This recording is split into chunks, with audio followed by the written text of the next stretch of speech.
every boss take a loss. Absolutely. You know, that's one thing about, you know, entrepreneurship. You really got to have some grit and grind to stay in the process. So trying to find my way through different opportunities that led me to insurance. And part of that, I was working at a gas station and I needed that gas station to supplement my income, you know, based on what I was doing on the side.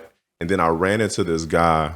He's a regular customer, ran into him, you know, one day, and he was talking about, you know, his numbers. I said, how's your day? He's like, man, just trying to get these numbers right. I'm like, so what do you do? He's like, I'm an Allstate agent. If you want to learn a little bit more about the business and make some money, here's my card.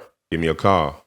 Gave him a call, blew him up. You know, I had to literally just show up at this guy's office and knock on his door. He wouldn't take my call, so I had to force my way into the game, you know. Just because you knock one time don't mean that it's over for you. You really got to stay persistent, you know. So for me, it brought me back to that book, The Working Man's Guide to Becoming a Millionaire. Yeah. And I always heard about insurance. And at that point, you know, I hadn't got to purpose. I'm in a primitive stage. I'm in survival mode at this point, you know. So he finally gives me an opportunity. He opens up some information about how to get licensed and things like that. So I end up getting my license.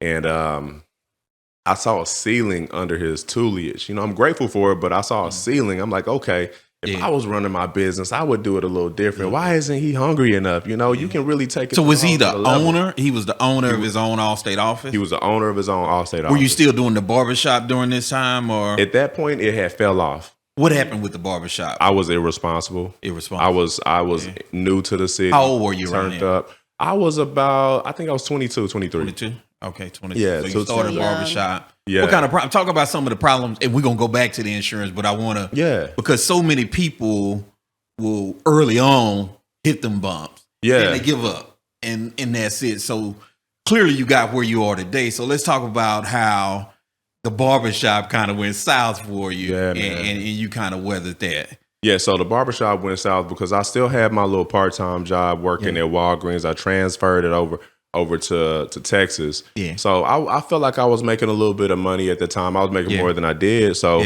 I was misappropriating the barbershop money with my lifestyle due to the city and everything. I was kicking it. Yeah. So, you know, I had talent enough to actually get it started, but you know, you got to implement that hard work. You know, hard work is going to beat talent every time if you don't stay focused. Did you have other people working in the shop for you? I had barbers, written out booths and everything, and I was blessed. You know, sometimes you do a favor and the Lord puts you through certain things. Yeah. Long story short, my lifestyle got ahead of what I really needed to do. My income, right? You know, and but you're young.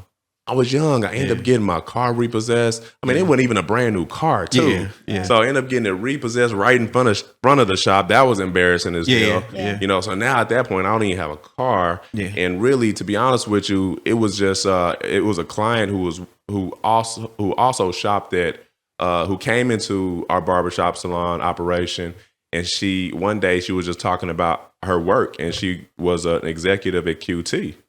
At the gas station. I was like, well, look, I need a job like now, you know, so it was that's how I got into it. But really, it's self-mastery. Without self-mastery and focus, you're going to lose every time.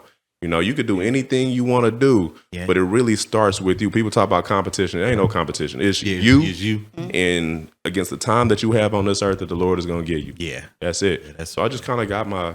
Can we cuss on here? I was about to I got my shit together. Yeah. You know, and it was nobody to blame. I ended up filing bankruptcy. Yeah. You know, that really, really hurt. Yeah. And I thought it was a bad thing at the time, but I had to put my big boy drawers on, and the lawyer advised, and it really, at that point, it really took me to that next level as far as mind frame, and I started getting all of my investment license and things like that, and really disciplining myself and putting together a process day to day to really be focused. So when that opportunity came, I was like, I gotta get it. Yeah, because I don't know if it's gonna come again or not. Right. Yeah.